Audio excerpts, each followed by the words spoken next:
Bonjour à tous, il est 17 h et nous allons commencer notre webinaire. Bienvenue à tous. On vous l'avait promis, on le fait. On avait promis qu'après le webinaire d'introduction générale, on aurait plusieurs webinaires de détails sur différentes spécifications, features de la V13. Et ben voilà, c'est parti. On commence avec Thibaut. Salut Thibaut. Bonjour. Bonjour à tous. En forme? Oui, en grande forme. Il y a du monde aujourd'hui. Il n'y a personne que tu veux saluer en particulier? Oh ben, bien le bonjour à Bérangère, à Lyon, hein, fidèle, qu'on trouve à Boston, à Paris, à Lyon et partout où on va. Voilà, là, bravo. Et une spéciale dédicace aussi à Bérangère, mais aussi à Bernard. Tu comprendras. Ses amis, franchement. Bon, allez, on y va, on attaque. Oui. Super. On se présente quand même pour les gens qui nous ici avec ton voilà. Premier loupé déjà, on n'arrive plus à passer les slides. Bravo Thibaut. Oui, mais ça arrive. Hein. Voilà. Donc, voilà, on est heureux d'être là. Zen, super cool. Tu ne trouves pas qu'on ressemble à une affiche de cinéma, là? On est beau, non? On est beau, mais c'est pas tellement affiche de cinéma. C'est une affiche de cinéma parce que tu vois, les noms sont inversés. Ah, oui, c'est vrai, je ne ressemble pas du tout à ça. Ton nom est à gauche et... Oui, c'est vrai. Tu vois, et en fait, toi, tu es à droite. C'est vrai, moi, je suis à droite. Voilà. Moi, j'ai le logo 4D sur moi. Alors, on va essayer d'être le plus précis possible dans notre agenda. Donc, une très courte introduction, c'est fait. La présentation elle-même, une vingtaine de minutes et 12 secondes. Et les références, on va vous donner des liens utiles et les questions-réponses. Donc, pour les questions-réponses, ceux qui ont l'habitude de suivre nos webinaires maintenant savent que tout en haut de l'écran, vous avez un petit menu pop-up. Vous déroulez ce menu et vous avez un bouton Q&A. Et vous pouvez dès à présent poser vos questions, on les recensera à la fin de la session et on y répondra si on peut, si on en est capable. Allez, c'est parti. Non mais sinon on répondra plus tard. Oui, c'est vrai qu'on répondra plus tard. De toute façon, on a toujours répondu. Hein. Mais on est capable de tout, vous pouvez poser n'importe quelle question. Allez, on y va. Next slide. Donc, on vous a présenté tout ça la dernière fois au cours d'une présentation d'une 45 minutes à peu près. Et aujourd'hui, on va se concentrer sur le client HTTP, ce qui va nous permettre d'en voir un peu plus. La dernière fois, on avait consacré 2-3 minutes. Aujourd'hui, 20 minutes. Donc, on en saura beaucoup plus sur cette fonction et on verra plus d'exemples concrets, visuels. Oui. Plus de démos. Alors, Thibaut, tu nous expliques ce que c'est qu'un client HTTP? Alors, un client HTTP, c'est n'importe quelle application capable de communiquer avec un serveur HTTP. Les exemples les plus typiques et les plus connus, usuels, c'est un navigateur qui communique avec un serveur. Un navigateur Internet qui communique avec un serveur web. Mais ça va au-delà de ça, c'est-à-dire que n'importe quelle application capable de communiquer avec le protocole HTTP peut échanger, envoyer, recevoir des données depuis n'importe quel serveur capable de servir des données au-dessus d'HTTP, pas uniquement des pages web. Donc, client HTTP dans KD, c'est pas nouveau quand même. Non, c'est pas nouveau. Parce que, bon, moi je suis sûr que tu le faisais. Hein. Je suis un ancien développeur, donc moi j'utilisais avant. Ça a l'air jeune. Oui, mais bon, j'ai commencé très jeune, en fait, à l'école. Et donc, auparavant, moi j'utilisais les Internet commandes, c'était typiquement ce qu'il fallait utiliser. Alors, tu m'as signalé qu'on pouvait utiliser lancer process externe. Oui, avec la commande curl, c'était très utilisé, voilà. C'est très utilisé par pas mal de développeurs. Personnellement, je ne connaissais pas. Tu m'as dit aussi qu'il y avait des plugins de tierces parties. Oui, NTK, ITK, des plugins de communication. D'accord, qui permettent de manipuler ça. Moi, typiquement, avec les IC, je me rappelle très bien du process. Donc, il fallait faire un certain nombre d'opérations, en particulier l'ouverture de la connexion. Ensuite, on préparait son paquet, sa requête, on l'envoyait et il fallait boucler jusqu'à recevoir en fait du serveur la communication complète. Et une fois bouclé, une fois reçu la totalité de la communication, il fallait la parser pour savoir ce qu'il y avait à l'intérieur et la traiter. Donc ça, c'est quelque chose que j'avais l'habitude de faire. Oui, c'est facile, c'est du code 4D que tu étais capable d'écrire. Oui. Voilà, maintenant en V13 avec le client HTTP, tu réduis en fait ces 7 items à 2. C'est-à-dire que tu appelles la commande HTTP GET et tu travailles avec les données reçues. Bon, d'accord. Ok. On va voir comment ça se passe. On va voir un exemple. Donc j'ai ici lancé, alors je le fais avec 4D comme serveur web, mais ça marche avec n'importe quel serveur HTTP. Donc j'ai un 4D serveur web qui est démarré, qui se contente sur une requête dynamique de renvoyer l'URL qui a été demandée. On verra les autres requêtes un peu plus tard au cours de la session. Et ici, j'ai le bon vieux code écrit par mon camarade, par Jean-Michel. C'est mon code, Donc, je confirme. On demande cette URL, on ouvre la connexion, on met à jour les en-têtes, on envoie, on boucle, on répète, voilà. Alors, c'est pas très compliqué, mais ça représente quand même 86 lignes de code. Quand je l'exécute, ça a été exécuté, j'ai reçu effectivement ma réponse du serveur web. Si j'ouvre le code 4D qui fait la même chose, le voilà. Ah, ben, la tienne est plus petite, hein. Ta fenêtre. Ma méthode est donc beaucoup plus courte et elle fonctionne exactement de la même façon. C'est-à-dire que HTTP GET s'occupe de faire la connexion, de recevoir le paquet, etc. Mais ça fait une seule ligne de code et je reçois la même chose. Super. Donc c'est un thème de commande client HTTP maintenant dans 4D. C'est un nouveau thème de commande. Il y a plusieurs commandes, tu peux nous les décrire? Donc la principale, enfin la plus simple à utiliser, c'est HTTP GET. On lui passe une URL et on demande de mettre le retour de la requête dans un résultat dont le type varie en fonction de ce qu'on attend, du texte, de l'image ou un blob. On peut aussi fixer et recevoir les en-têtes, c'est optionnel, mais si on a des en-têtes spécifiques à fixer, par exemple un cookie, on peut le faire avant la requête et recevoir le nouveau cookie après. Et on peut aussi gérer le keep alive, sur lequel je reviendrai un peu plus tard. Si on veut un peu plus de granularité de contrôle, on utilisera HTTP request, qui accepte une méthode HTTP. Donc les méthodes HTTP qui sont référencées par la RFC, celle-là, la 26, là, donc delete, get, head, etc. Alors si on a l'habitude des get, des posts, c'est vraiment des commandes classiques, mais bon, par exemple, explique-nous un peu, je pense qu'il y a des gens qui n'ont pas trop l'habitude des autres méthodes. Head, par exemple, à quoi ça peut servir? Head, par exemple, ça envoie la requête, mais ça ne récupère pas le body, ça ne renvoie pas de contenu, ce qui fait que vous pouvez tester une URL ou vous pouvez recevoir, vérifier ce que vous allez recevoir avant de faire la requête complète. Pour voir si le site est vivant et exactement. etc. Le delete, post, put sont généralement utilisés avec des bases de données. Et par exemple, on communique de cette façon. C'est un exemple typique. Par exemple, c'est comme ça que j'envoie des images à Wakanda. Donc, on a une URL qui s'appelle set employee image, je passe une ID, et dans le corps, je me contente de passer l'image elle-même, $pict, et le serveur la reçoit. De même que pour get, HTTP request permet également de lire, écrire les en-têtes et de gérer le keep alive. Alors, bon, sécurité, il faut quand même en parler. Qu'est-ce qui se passe quand je dois m'adresser à un site qui est sécurisé? Alors, si le site attend des noms et des mots de passe, avant d'appeler HTTP GET request, tu vas appeler HTTP authentifié avec le nom, le mot de passe et éventuellement une méthode d'authentification. Si tu sais que le serveur attend des méthodes basiques ou digest, si tu ne sais pas, tu n'utilises pas le paramètre méthode et 4D, on verra d'abord une requête au serveur, demander quel type d'authentification il attend. Mais dans une entreprise, par exemple comme chez nous, chez 4D, il y a un proxy, on sait qu'on ne peut pas rentrer ni sortir sans un proxy. Ah, donc on a prévu ça, c'est l'étoile dans HTTP authentifié. Quand on passe l'étoile, ça veut dire qu'on s'authentifie auprès du proxy de l'entreprise. Donc, alors ça par contre, tu ne le faisais pas sans doute avec les Internet Commandes, mais le faire en Internet Commande ou même avec curl, c'était un cauchemar que de laisser l'utilisateur final sortir de son réseau en passant par le proxy. Là maintenant, on authentifie le serveur distant, on s'authentifie sur le proxy et après on passe. Et la gestion du HTTPS, comment ça se passe? Ah, ça c'est inclus dedans, si je puis dire. Il suffit dans l'URL, tout à l'heure j'ai passé http://, ben on passe https:// et c'est géré. On a aussi tout ce qu'il faut pour lire et fixer des options avant d'envoyer la requête. Donc qui gère le dialogue d'authentification, est-ce qu'on l'affiche ou pas. Si on demande à l'afficher, ça veut dire que HTTP GET, une fois appelé, si le serveur distant demande authentification, 4D affichera lui le dialogue de login et mot de passe.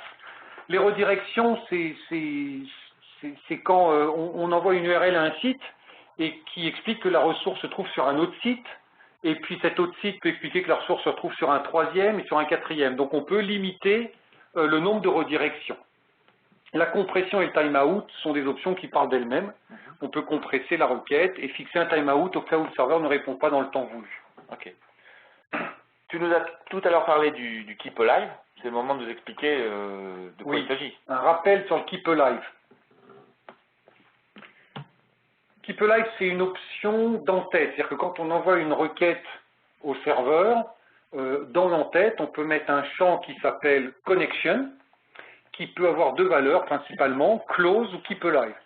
Quand la valeur est close ou quand il n'y a pas de valeur, le serveur ferme le socket de connexion réseau immédiatement après avoir envoyé la réponse.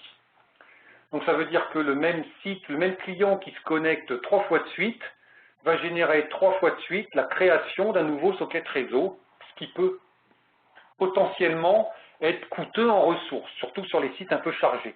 Quand vous mettez comme en tête un Keep Alive, alors le serveur garde le socket ouvert jusqu'à un certain timeout qui est réglé 2, 3, 5, 10 secondes, ça dépend du serveur web, qui fait que la prochaine connexion sera rapide. C'est exactement comme ça que fonctionnent les navigateurs.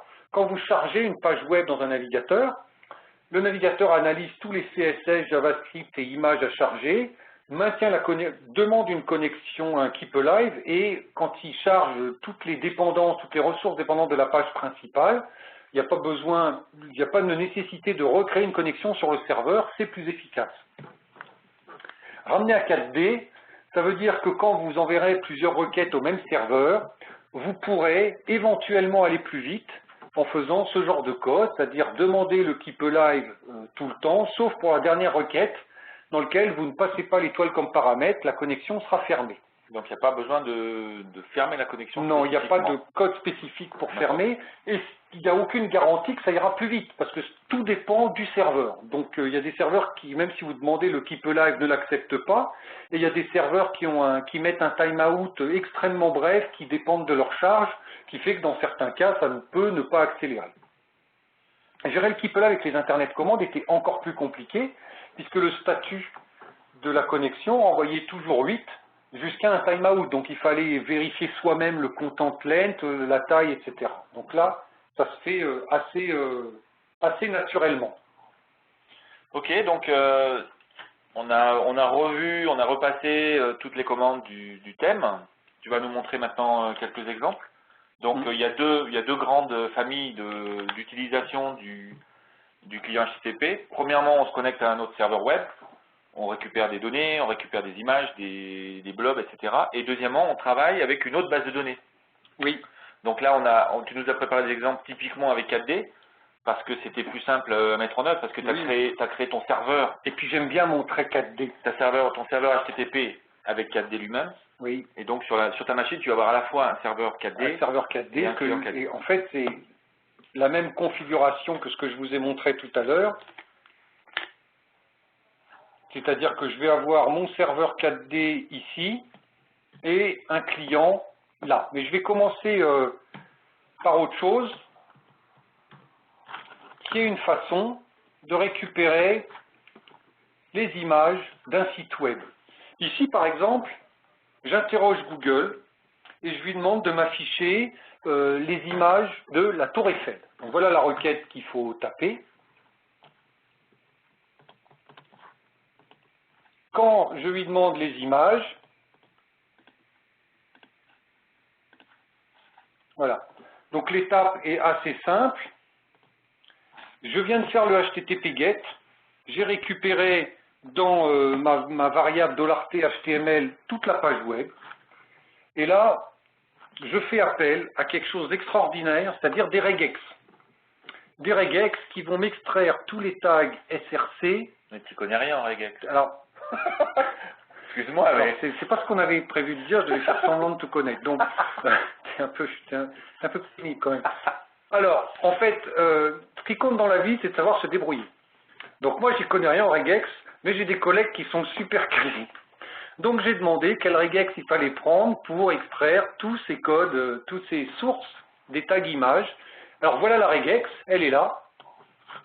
et je fais appel juste après à un composant 4D qui est disponible sur notre site avec son code source ouvert, qui applique la fonction trouver-regex, mais qui s'occupe lui-même de faire la boucle pour extraire chaque valeur correspondant à au pattern de l'expression régulière. Et donc ici, depuis la pattern et le texte, il me remplit un tableau de texte qui contient toutes les sources de toutes mes images. Voilà. Donc, merci en l'occurrence Vincent Delachaux qui m'a donné cette regex magique. Alors par contre, vous aurez tous ces exemples disponibles sur le FTP, on va vous donner le lien plus tard. Je vous laisse à titre d'exercice la regex qui ne tient pas compte des balises images mises dans des commentaires HTML. Mais bon, ici je vais juste maintenant me contenter. Alors j'appelle sur erreur justement parce que certaines URL peuvent ne pas correspondre, peuvent renvoyer un 404 vers une page non trouvée. Mais enfin globalement, ici je me contente d'appeler get sur l'image à récupérer dans une image. En l'occurrence ici, celle-là c'était une erreur. Je lance tout cela. Et voilà, j'ai toutes mes images de Tour Eiffel qui ont été récupérées. Alors, je vais le relancer une fois quand même, parce que là, on voit que ça a pris... ça a pris longtemps parce que tu as fait de ta trace. Oui, donc 4 secondes. 3 secondes de 4 à peu près. Je vais utiliser le multiprocess, en fait, pour simuler un navigateur. Donc je lance et paf, là ça me prend 476 millisecondes. Tu veux dire que dans HTTP-GET, il y a un côté magique multiprocess? En fait, non, il faut quand même coder soi-même. Et là ça aussi vous aurez le code. C'est l'art du développeur. Donc là, c'est moi qui ai codé. Bravo. C'est moi, je reconnais, c'est mon code, c'est ma nomenclature. Donc en fait, il s'agit juste de remplir un tableau image qui est un tableau interprocess et de lancer... Voilà, donc là, ici, tout ce code est le même. Voilà. En fait, ici, je vais lancer des process. Et en fait, tous les 10 process, parce que je ne souhaite pas en lancer 300, tous les 10 process lancés, j'attends qu'ils aient fini leur travail. Ils appellent getPicture, qui n'est rien d'autre que HTTP-GET sur l'image et remplissage des tableaux associés. Donc, en fait, en faisant ce système-là, je vais beaucoup plus vite. En l'occurrence, là, encore une fois, j'aime pas voir que c'était lent. Attends. Parce que là, ton truc Tour Eiffel, là, c'est... Si ça se trouve, tu nous as fait un truc fake, je peux te donner un nom différent. Oui, bien sûr. On prouve que c'est vraiment vrai. Bien sûr, on peut chercher un nom, je sais pas, un nom d'actrice par exemple. Oui, bon, moi j'ai pas. T'as un nom d'actrice à me proposer? Ben, ça commence par Clara. Non, Clara, non, pas Clara, ça va pas. Audrey Tautou, j'aime bien Audrey Tautou. Alors Audrey Tautou. Voilà, en multiprocess pour que ça aille vite. Oui, en multiprocess pour que ça aille vite. Hop, voilà. Ok, super, ça marche. Donc plein d'images d'Audrey Tautou qui ont été récupérées. Au passage, dans le code, vous verrez en même temps comment construire une planche contact avec une listbox, parce que ça fait sympa quand même. Voilà.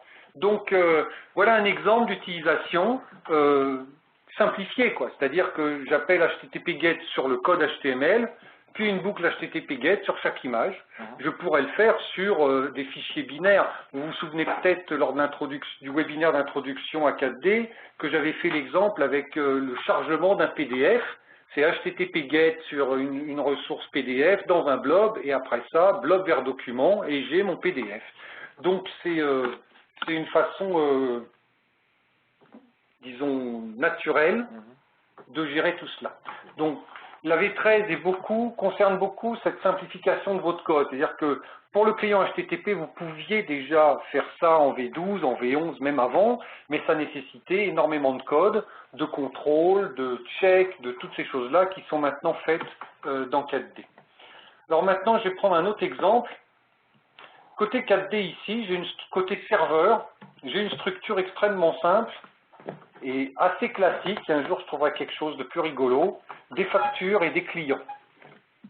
Et en fait, on peut déjà échanger des données entre deux 4D. Il y a plusieurs façons de le faire, des services web, le SQL pass-through, on peut échanger avec la synchronisation, etc. Et maintenant, vous avez une arme de plus, c'est le client HTTP pour récupérer des données depuis un serveur 4D. Ici, par exemple, je vais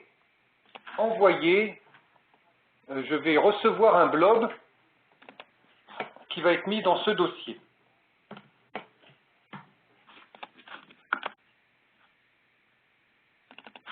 Voilà, donc j'ai un blob que je remplis avec des choses pas très intéressantes, et la requête, c'est un request avec un post qui envoie le blob. Donc côté serveur, je mets un breakpoint.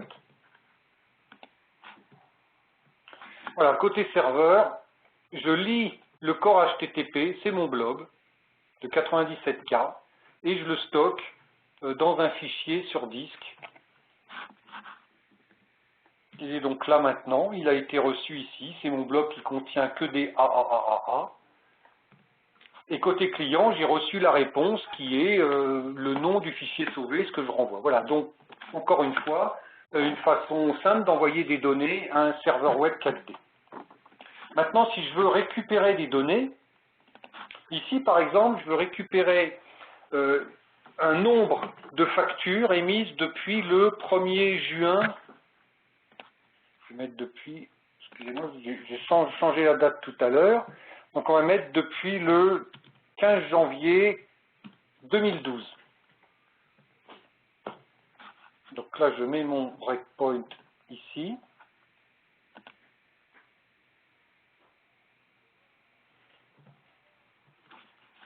J'envoie ma requête.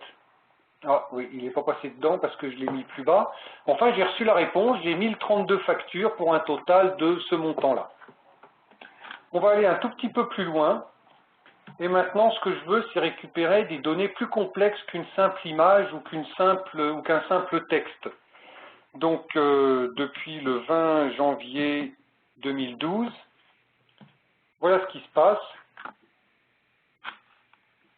Côté client, donc je récupère la date, etc. Mais j'envoie ma requête et je demande un blob. Côté serveur, c'est ici que je l'avais mis, donc comme ça on va le voir. Côté serveur, j'ai reçu ma requête, je l'analyse, j'extrais la date, etc. Je cherche mes factures, je les mets dans des tableaux, je bloque ces tableaux et je renvoie le blob qui contient les tableaux. Côté client, j'ai reçu mes tableaux et j'ai plus qu'à les manipuler normalement. Donc c'est variable vers blob côté serveur, blob vers variable côté client, et j'ai pu échanger des données structurées. Super. Voilà, c'était quelques rapides exemples d'utilisation de 4D et du client HTTP. Très bien, Thibaut. Ben, écoute, cela conclut la présentation donc, des fonctions du client HTTP. On va passer maintenant à une séance de questions-réponses. Pour ça, on va faire comme d'habitude, c'est-à-dire qu'on va vous laisser saisir vos questions dans l'interface du Q&A que vous avez sur Webex. On va vous laisser pendant 2 minutes avec, en plus, toute une liste de liens utiles qui concernent la présentation. Alors, on vous a mis le lien de la présentation générale 4DV13 au cas où vous l'ayez raté la dernière fois, donc c'est la présentation globale. Vous avez le lien qui vous permet de la revoir. Vous avez les exemples de ce webinaire FTP sur le FTP qui vont vous permettre de, tout de suite après la présentation, de commencer à rejouer avec tout ce que vous avez vu. Différents liens utiles, notes techniques, etc.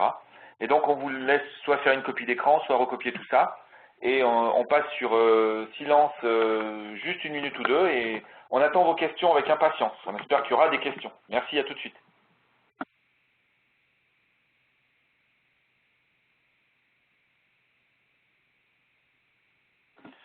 Ben voilà, nous revoilà. Donc, bon, c'est un thème beaucoup plus technique que la dernière fois. Donc, on n'est pas autant inondé de questions. On n'est pas submergé de questions. On n'est pas submergé de questions aujourd'hui. Alors donc, Bruno, oui, bien sûr, vous pouvez poser vos questions dans le Q&A. On a bien reçu vos questions. Simplement, j'ai invité dans la fenêtre de chat tout le monde à participer. Donc voilà, on va commencer par la vôtre. J'ai raté la présentation de la récupération de fichiers. Oui, donc en fait, c'est celle qu'on a faite, je pense, pendant le webinaire d'intro à la V13. Donc vous pouvez revoir le film pour la regarder. Sinon, c'est vraiment tout simple. C'est HTTP GET de l'URL d'un fichier, par exemple wakanda.org/download/introduction.pdf, et vous passez une variable blob. Donc une fois que la requête a été envoyée, vous recevez dans le blog le PDF en entier. Donc vous n'avez plus qu'à faire le document. Ah, l'upload. Ah, l'upload, bah donc ça vous l'aurez dans l'exemple que vous pourrez télécharger tout à l'heure. C'est HTTP request. C'est-à-dire que vous remplissez un blob. Par exemple, côté client, vous faites document vers blob. Et ensuite, vous faites HTTP request avec un post qui contient ce blob. Et côté serveur, soit c'est un serveur web et puis c'est lui qui s'occupera de le mettre quelque part, soit c'est votre serveur 4D, c'est vous qui le stockez. Ok, alors est-ce que tu peux nous dire si tu parlais de curl tout à l'heure, est-ce que curl est inclus, intégré dans les commandes? Ah non, non, non, le HTTP client est un HTTP client qu'on a complètement écrit en C++ et qui n'utilise pas curl. Curl qui a des problèmes justement pour gérer les proxys typiquement. Donc non, non, c'est notre propre code à nous. Alors, attends, j'ai encore une question sur la première question. Donc, il y a toujours un souci. Comment est-ce le bouton de submit d'un fichier? Donc, Ah non, mais là, j'ai l'impression que vous confondez un client web sur un navigateur avec un client 4D. Moi, je parle d'envoyer les choses depuis un 4D, qu'il soit client ou serveur d'ailleurs.